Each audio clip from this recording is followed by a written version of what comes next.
A woman is brought in for questioning after confessing to the murder of a missing person. She committed the act, but what treatment can drive a person to such extreme measures? Roll tape. 911, where's your emergency?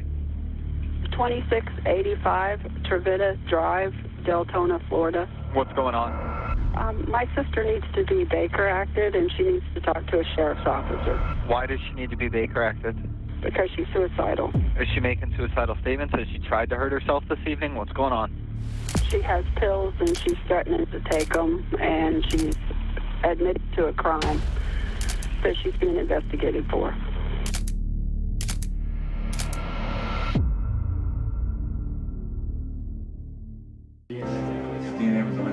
There's no way. Just like Mom, Cody, and Dad loved you.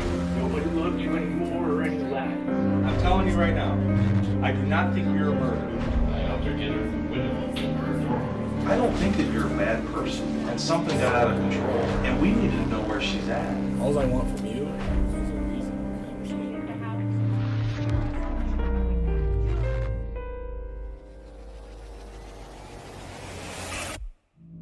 James Schaefer is reported missing on April 3rd, 2013. Angela is held in a mental health facility until she can be evaluated. Soon after, the police bring her in to tell the story of what happened to James. Okay, I want to go back to the point where you say that you picked him up from work, because there are a couple things that we would like some clarification on. I want to make sure that we don't leave tonight with questions that went unanswered.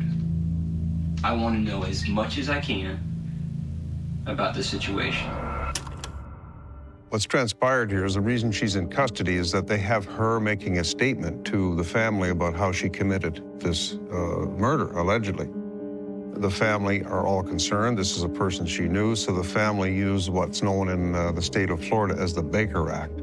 And the Baker Act is where a family can act as a kindly disposed person and put the individual in a mental facility for assessment and treatment.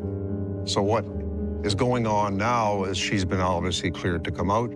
He's trying to establish a time frame to determine if it was self-defense. She always said she killed the guy, or was it premeditated? So you have to have a relationship of motive of to why she would have taken him and killed him. When did you first meet Jimmy? I don't remember the date. I remember the situation. Okay. I walked over and talked to Ito, which is his stepson. Okay. And when they were moving in, I said hello, and, pretty much welcome to the neighborhood. And okay. We talked for just a few minutes. I don't know about what. He's a 17-year-old boy. Okay. Or 16. I can't remember how old. And then Jimmy's like, there ain't snakes in the neighborhood. I get snakes. And okay. Snakes. He's dealing with her in a very gentle, matter-of-fact, relaxed way. We see when she got in, she curled her feet under herself. She made herself feel very comfortable, and she appears to be relaxed and cooperative at the moment. Yeah, the approach of the interrogator is very much trying to be calming, trying to be able to build rapport. We see him trying really hard not to jump on words, things that she's going to say. But he seems a lot more happy to be in the room, if that makes sense. His demeanor is a little bit lighter, I guess, than other interrogators we might see. And he's doing it on purpose. He doesn't want to provoke her into a negative mental state at this point. He wants to keep her even keel. And the benefit of that also is if this tape is played in court, it shows he did nothing to aggravate her in her condition. And I imagine wants to show that she is mentally competent. Yes. To be accountable for the crime. Yeah, exactly. He begged me for like months. It's like, I need a new paid. At the time, I didn't know that was illegal for him to pay me $100 a month. So that's what he was paying you? Yes. To be to pay the each? first 2 months. Okay. And what did you have to do for the $100? I had to talk to his father, talk to his bank, talk to the Social Security administration. How much money did he get per month? At first, it was $1,230, I think. Okay. And then he got a $300 increase? No, decrease, because he owed the money, like $30,000. He owed who $30,000? The bank and the Social Security. Wow, federal government. That's quite a bit of money. I got all those papers. Well, notice that he's approaching her in a very gentle way. He's allowing her to take the lead. He's reassuring her that he doesn't really care about the fraud issue with Social Security. He doesn't want to press her to the point where she fails to relate to the reality of the situation, where she would get so upset she would either shut down or reveal herself to be not capable of being responsible for her crimes. See, he knows all his answers to these questions. They know his debt level. They know the fraud. They know what was going on. But wow, he shows that wow factor, which gives her more interest in telling him more stuff. Oh, I'm helping him out. I'm giving him new information. It's a perfect interview technique for someone that's in a fragile position. You show interest in their life and surprise at their answers so they get more involved in the story. He's doing a masterful job up to this point. Roll tape. How much does he owe you for the overdraft stuff now? I think 300 and somewhat. $300-something? Okay. Is, I think, the negative balance on the thing. Okay. Now, you and Jimmy have had conversations about his practice of overdrafting? Many. Many, okay. And the nature of those conversations, how would you classify them? Well, he wanted me to get his Social Security straightened out because that $30,000 overpayment that was taking out $300 a month. Okay. He believed that part of that. It's a self-imposed financial burden she's put on herself by being associated with Jimmy and his bad habits. She's allowed him to make her a victim, and she's in a spot where she can't get out of it. He has access to her bank account on an overdraft privilege. He has been overpaid by, it looks like, by Social Security by the tune of $30,000. They're not going to let that go. He needs money. She's being pretty honest about, I think, who he is, where he wants his money now. He doesn't think about the future. In her naive way, she's actually providing the motive as to why she would actually kill someone. He's put her in a financial bind, and the police are going to look like they're sympathetic and going, oh my, oh yes, oh wow. But it's to get her to continue talking about this financial arrangement up to the point where she takes the ultimate effort to stop him by killing him. Jimmy was like my only, friend. Right. But he started taking advantage of you. He took more than advantage of me. So now we get past the holidays, and now he's still continuing to take advantage of your friendship, overdrafting on your account, you still being the payee. Well, at first he pays back the M. Scott loan. Okay. And wants another one for Christmas. Right. He was overly generous, but stingy. I don't know how to say this. Okay, it makes sense. He didn't care about tomorrow. Right. All he Live for the day. Was money now. Okay. As she's talking, she appears to be a patient who has been medicated. Her affect is very flat. She speaks slowly. She shows no emotion as she's relating facts that surely she's not happy with, but we don't see that, and we don't hear that in her voice. I would assume, have cleared it with the health authorities that she is fine, there is no mental health issue, and she's not under any drugs. If you don't take those steps, or if you interview someone who is intoxicated or not up to par, they can still accept the Miranda as long as they understand it.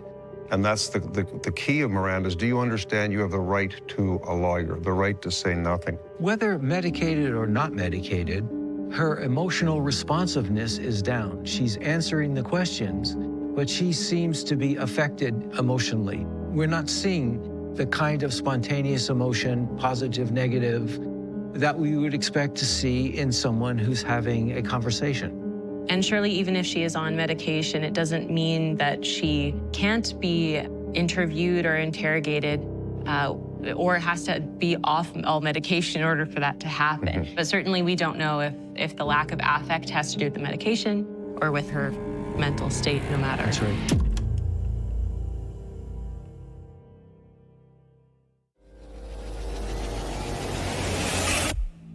Angela Stoldt has been brought in for questioning after confessing to the murder of James Schaefer.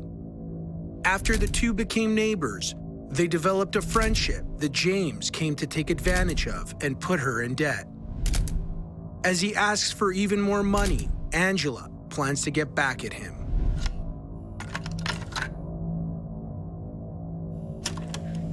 Let's go to expedite the process. Let's go towards April, and let's talk about I guess you said it was, for lack of a better term, you wanted to play a April Fool's joke on him. Well, it wasn't really an April Fool's joke, right. But it was. You wanted to kind of get back at him in this term, in the sense of, this is how you've treated me, right? He lied to me so many times. Right. So you wanted to turn the tables and lie to him. I just wanted to lie to his face and see how he felt. And then how was the lie set up? He'd been trying to get money from his father. Okay. He drained his father dry. I mean, beyond dry. I think his father took out loans to give to Jimmy. Okay. So he was getting money from his dad, he drained his dad, and now he asked you for money, or how? Yes, he's getting kicked out of his house. Getting kicked out of his house. So he comes to you and says, Angel, I need some help. Yes? And then what did he want from you? He wanted me to ask my father, my dying father, for $2,000 to cover his thing, his rent. Yes. Okay. Well, he's got it, I'm sure. I'll ask. He was like, thank you, you know. Oh, okay. At that point, I was so fed up with his lies and his bullshit. I let myself get in so much debt because of him. Stop tape. Key statement on motive. I let myself get in so much debt. Who put her in debt? Jimmy. Now he's coming after her dying father to get more money. Looking at her personality, and I don't think it would take much to provoke her to defend what she has left of her life and her father's life. And she knows this Jimmy guy's not gonna go away. He's pushing, and she is, for some reason, agreeing to every time he comes to her for a request. She's not saying out no. And she's not volunteering, she's passive. If it is depression, then we can expect that there are feelings of anger that have been shoved down and repressed. So when they come out, they will come out big time. And there will be overkill. And I think what we're seeing here is that when those feelings bubble up, they come out in laughter and smiles. We've seen, that's the most affect we've seen from her so far, is that display of uncomfortability. She's uncomfortable with what happened. But what she was saying about, you know, I asked my father, my dying father. She said father initially and then wanted to specify. She wanted to specify, and that's incredibly important to her based on how she phrased that. She's very clearly been taken advantage of and very clearly has an issue with Jimmy taking advantage not only of his father, but then going after her father in asking for money. So yes, she seems to reluctantly say yes, maybe to get him off her back, but she's not somebody that shows her cards outright. Now you go there, get Jimmy. What time, I mean, can you remember? I don't want specific hours. 3 o'clock in the morning. 3 in the morning? Is that how he works till? Sometimes. Wow. He was coming back from Tampa. Oh, wow, okay. So at 3 in the morning, you go pick him up. You had said that you brought the kids back to 1611 Horseshoe Terrace. Now, after you dropped the children off, what happens then?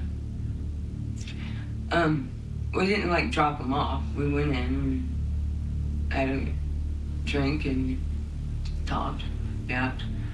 And he's like, he's really gonna do it? He's really gonna do it? You know? I was like, from what he said he was, you know, we gotta go talk to him. Okay. What was in those drinks? What were you guys drinking? We were drinking vodka, peach schnapps, and Flexerol. You guys, both of you were drinking the same concoction? Yes. What is the flex roll? What does that do for the drink? It kind of enhances the buzz, I guess. Okay, so you drank the same thing he did? Yes. Now, what do you tell him to get him into the car and go see your dad? Let's go. And so he's all excited. Oh, gosh, yes. Because you said that you're going to go see your dad to get $4,000. What she's done is drugged him and claimed she's taking the same thing herself, which means they both would have been in a normal state. She's obviously doubled his, tripled his, whatever, and probably didn't take it herself. This is where she's lying. The way to get him in the car or to get him thinking he's going to go, yes, we're going to go see my dad. We'll find out what he says about the $4,000. It's the last thing to come out of his mouth probably is, let's go. Roll tape. We park. Does he ask any questions on why you're at the cemetery? Yeah, he said, are we at a cemetery? I said, yeah. And I thought we'd sit and talk. Okay. He's like, is he really going to do it? And then that's when I turned to him. I said, how does it feel to be lied to, Jimmy? His reaction? His reaction is, what the fuck? And then I tell him, I said, my dad's not going to give you any money. I'm not going to give you any money. And I'm going to turn off the check cash in advance. And that's when he gets irate. He's like, fuck you, fuck you, fuck you, bitch. I'm going to fucking kill you. And he starts turning towards me, and he puts his arm over on my arm like that. Mm-hmm. Usually in self-defense cases where if the male was in his normal condition, and unless there's some dynamic that we don't know about, she would have injuries fending him off if she was able to get away. She would have finger marks, bruising, some form of defensive marks, and then taking the action to obviously kill him. There would be bloodstains, there would be other evidence available, and she would not have hidden the fact. She would have brought that to the police immediately. This guy tried to kill me, and I killed him. I'm turning myself in for questioning. And she's a very damaged individual who, as we're speculating, has repressed feelings of anger and abandonment. And when it comes out in a big way. Mm-hmm. So she would be striking out not only against him, but every other man in her life who has treated her badly. This is so tragic at so many levels.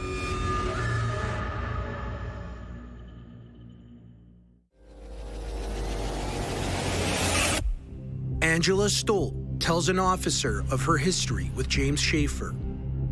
James had pushed Angela into a position of debt and moved on to asking her to borrow thousands of dollars from her father. Angela claims to have told James she'll get him the money. Instead, takes him to a cemetery as a kind of joke.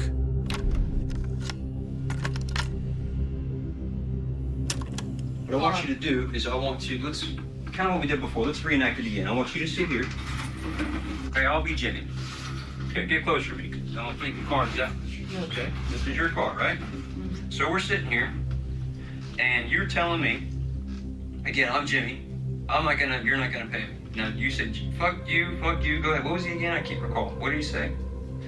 He said, I don't remember word for word. He was irate. And let's pause for a sec. How common is it to reenact something in an interrogation setting? Not very common at all. And her personality, her demeanor, the way you guys have described what she's like, he wants not to lose this moment. He's got her talking about the self-defense move. It's this close to her saying something valuable for the case. So he's taken it to this very loose crime reenactment in an interview room with two chairs pretending it's in a car. I'm not saying it's not going to work. I just haven't seen it done before, but he's definitely being innovative. Well, we see this in psychology and therapy, in psychodrama, in which we play different roles. So I'm playing the role of the abusive husband, you are the victim. Now let's reverse the roles. So to give a person an opportunity to express what's going on with them without having to use words.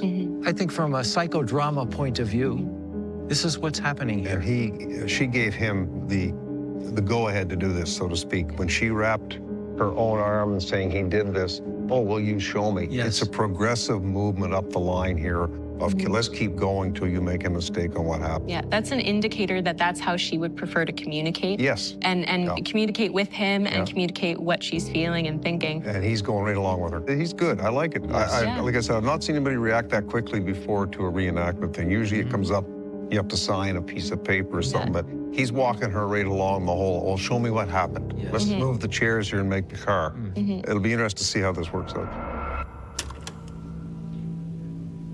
What's the thing with the arm? Tell me, if you don't mind, can I touch you? Is it okay? Okay. What did he do with the arm? Which arm was it? It was that arm. This arm? Right arm? That he put on my shoulder, and he started, like, putting his thumb. Oh, into your shoulder, like your pressure point right here? Okay, now what did you do? You grabbed him back. Okay. I pushed that, and okay. He started pushing up and pushing towards me. Still, like, with this arm extended, pushing his thumb into your shoulder joint right there? He was pushing his thumb into my shoulder, and he was also pushing towards me. So up out of the seat? Yeah, he was. So if you're like this, okay, again, we're just gonna have to act this out, so just bear with me. I'm not So worried I'm about like you this, hurting me. and I'm pushing, now where's my rest of my body? Am I turned almost like this? How do I turn? He's a fat man. Yeah. How is he in a seat like that? He just contorted himself this way? And he's coming at you? What's he doing with his left arm? I remember the pain in my shoulder. Okay. And is he saying anything? He said he was going to kill me, and I took him seriously. I don't. She realizes that her story is now very, very weak. She's saying that he plausibly reached across and grabbed her by the shoulder. The rest of the actions in a car seat with the steering wheel, a bench seat if it's in the car, or even buckets with a console, you cannot pivot and get at someone that easy. What he's trying to get her to say is he lunged on top of me and kept pushing me out the door. She's not saying that, because there would be now more physical damage, more evidence, there would be hair pulling, all sorts of bad things going on in the front of that car in a self-defense fight by her. She knows that didn't happen. So she's become very quiet as she realizes this story has to take another turn. She's slowly trying to think of what she can say now about what happened. Fear took over. Okay. I had a bunch of stuff in my back. It wasn't in the seat, it was in the floorboard. Was it behind your seat or was it behind Jimmy's? My seat. Behind your seat, okay. And I just reached in and grabbed something because I knew there was camping stuff in there. And what was it? It was an ice pick. Okay. I wrapped my hand around it, and this hand was coming towards my face. And I still got this hand over here like this, right? And okay. I went like that with it. Okay, so I was coming at you, or Jimmy was coming at you. Yes. I got you like this, and I'm moving towards you, and you took the pick and stuck it in my right eye? Yes, sir. And what did Jimmy do? Did he release you? No. He's still coming at, still here and still coming. What do you do with this hand? Did he hit your face? Did he hit you in the shoulder? What do you do? This hand comes up and does something over like that. Okay, and meanwhile, this ice pick is still in Jimmy's eye. Okay. One of the most effective self-defense techniques there is to put pressure on the eyeball with your thumbs. It causes a person to absolutely go berserk. There's nerves, optic nerves, all sorts of things associated to your eye, close to your brain. The natural reaction to me, if something went in your eye or near your eye, would be you'd lose visibility, you would scream because of the severe pain, and you instinctively would pull away. I highly doubt the eye would allow a person to continue on with their attack. Having had my eyes pushed in self-defense classes, you want out of that hold immediately. Well, you do not like it. Yeah, and further to that, if she's talking about self-defense, at the moment he starts to pull away, you would think she would try to leave the vehicle as soon as possible. Yeah, she'd have been out of the car by now. She should have been. Yeah. Roll tape. I don't even know if it was that deep. Okay. I was scared. What's he saying? God damn it, I trusted you, and I need that money because our whole family's gonna be kicked out. Don't you fucking care that my children are gonna be homeless? And I don't scream. I don't know how very well. Sure. But I was making noises. I was cussing. Well, sure. And let go of me. And he was still coming at me. Interesting that they went to this car scenario, the two seats of the car. He moved everything around to place him as the passenger, her as the driver of the car where this attack took place. He has intentionally placed himself in the chair with his hands, with her permission, demonstrating what was supposed to have happened. She realized then that this is not the way it happened. Her head was down for a while. I don't know, I can't, I was supposed to scream, I can't scream loud. She's making up all of these things now. He is still held in that position on the chair, basically telling her this couldn't have happened. He's not gonna move out of there till he gets more out of her story. He's into her personal space, which would make her feel more insecure. Her story is broken down, and she is, in effect, emotionally regressed into a state of passivity. Her voice is very weak. I think that he has taken advantage of this simulation to be able to observe and to show her that her story doesn't hold water. We're able to watch her behavior change as she gives up the story. Entering her personal space increases the pressure on her. She is withdrawing. It should be very interesting to see how this plays out.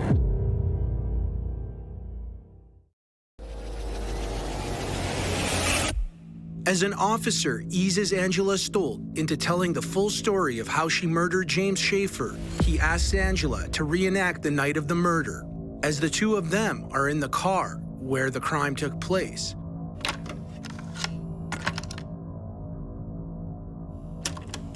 You say you grabbed the second thing out of the box. What was that? It was 2 pieces of PVC with a wire in between. What kind of wire was it? It was like a cord from a TV or something. Well, why was it in your car? Who made it? Where'd it come from? I made it. You made it? Ew. What was it? Climbed trees. It climbs trees? I threw it up and pulled myself up. Okay, I got you. So you grab this thing, and what do you do with it next? Again, because I'm still, correct me if I'm wrong, I still have you like this, and I'm still pushing up against you with my left hand, right? And this man's a big man. So he's got a lot of force coming at you. But I still have an ice pick in my eye. And am I saying anything else besides, hey, my eye? Because I have an ice pick in my eye. He's like, what the fuck? And I don't, he's yelling at me at this point. I don't know. It just went so bad. Okay. How many times did you wrap it around my neck?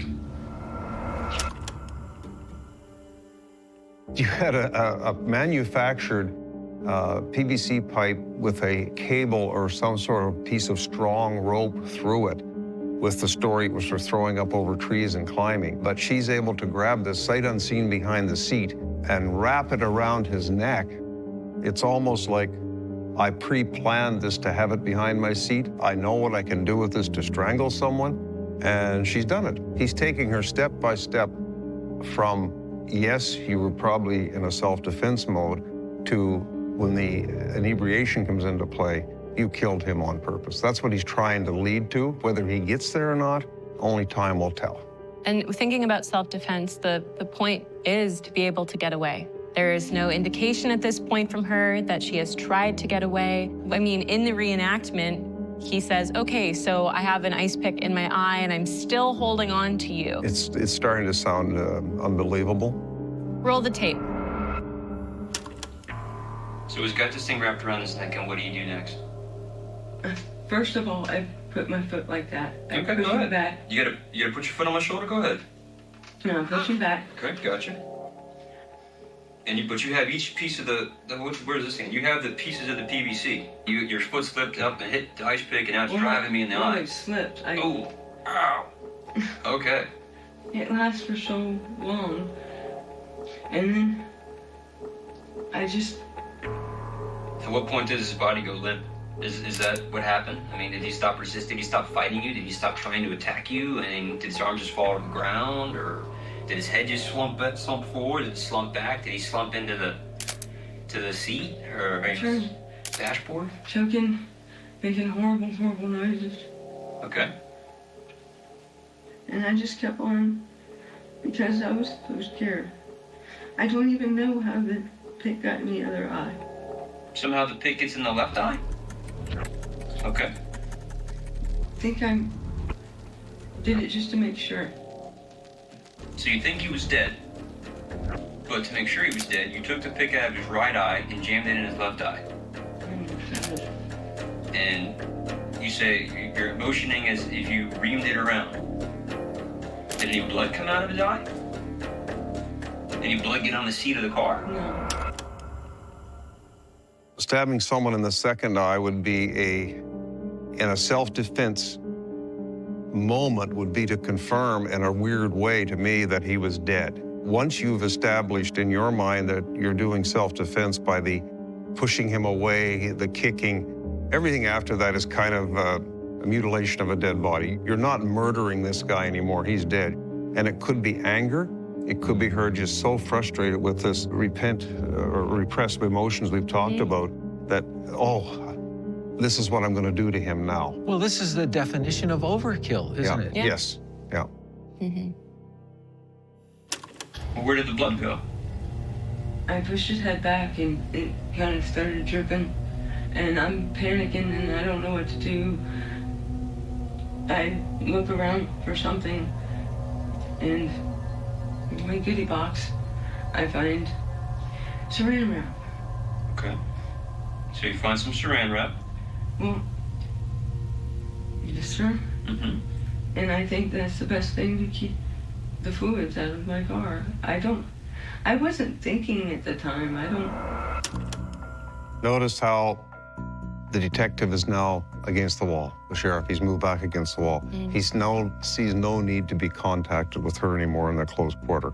Mm-hmm. I think she's going to keep telling the whole story because she believes that she has the self-defense motive convinced by everybody watching.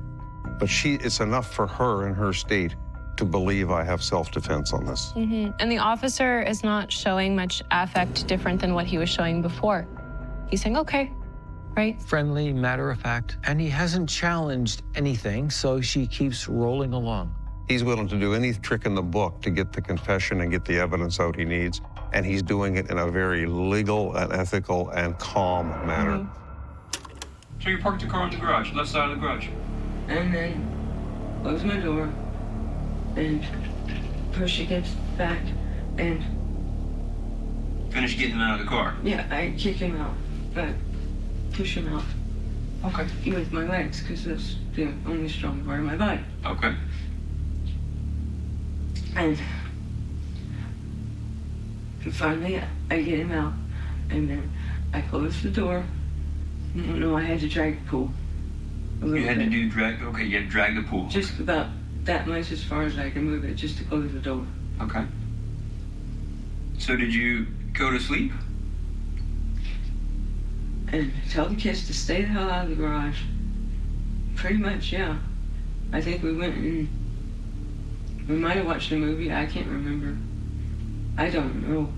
Okay. I was exhausted. I was scared and I was tired, and I just wanted to lay down. Okay.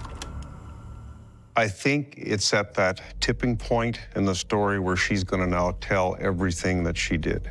She has been extremely cooperative, except for my questionable self-defense issue. I don't think that was true, but I think the rest of the story has some merit. She has now gone back to her comfortable position that she had at the beginning of the interview. She's cooperating. She's saying, so exact in detail. I pushed him out of the car into the plastic pool. Basically saying, I'm going to dismember this guy or something tomorrow. I'm too tired right now to do it. I'm beat. I get up in the morning. I tell the kids to stay in. She is resigned to the fact that she was justified in what she did. She believes this is a just killing because of what he was doing to her. And I think she is now falsely convincing the police that it was. In a robotic, no affect tone. Yeah. Mm-hmm. Again, almost regress to a primitive position of just relaying the story with no emotion as if someone else was doing it. No remorse whatsoever. No, none. almost there. Come on, Angel. What happened next? I'm so tired. Did you grab a hacksaw? Where'd you get the hacksaw from? In the garage. And what did you do with the hacksaw? How'd you cut him up? Legs first? Arms first? I don't remember. I just started cutting. Did you take off all of his external, his limbs, his arms, his legs, and his head, and leave the torso? Did you...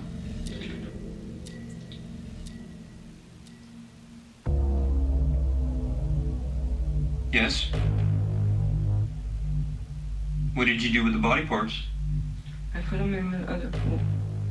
Stop tape. Okay, what we see is a shift in her physical position and a shift in her mental state. The officer has been doing a tremendous job of making her feel comfortable, feeling as if he is an ally of hers. Yet he is leading the process now. Initially, she was leading it by telling what happened. He is now leading it, encouraging her to give more detail.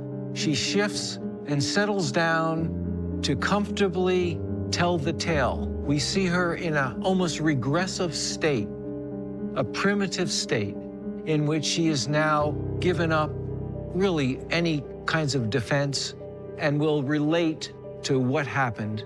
And so this was brought about, I believe, with the masterful way that he has taken charge of the situation, and now he is her only friend.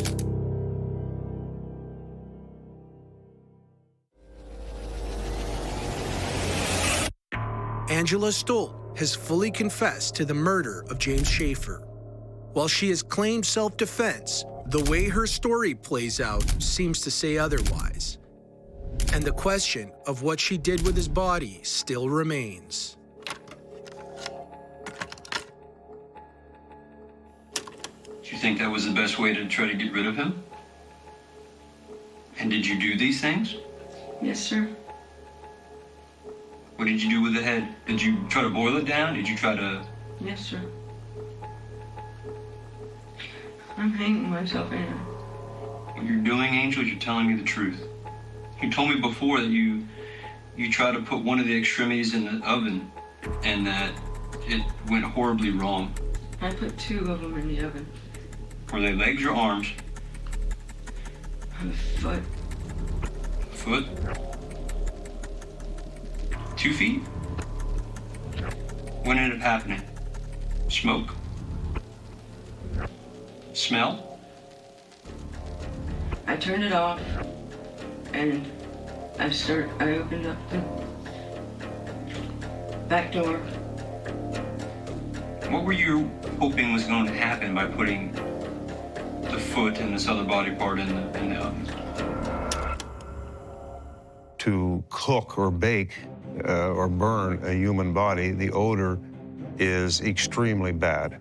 The chemicals we have in our body, the fat structures we have, are not pleasant. It's just horrible. And I don't know how someone would be able to tolerate that smell, especially in a house. So it's common in law enforcement when you do have burnt bodies, you know the odor is unbearable.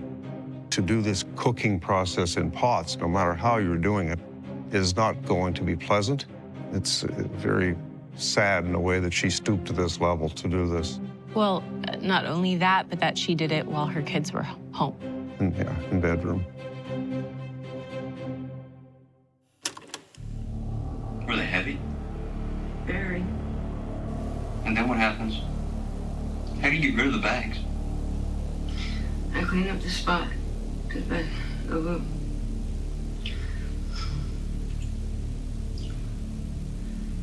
and then I pull my car in the garage and I tell Max to load him up.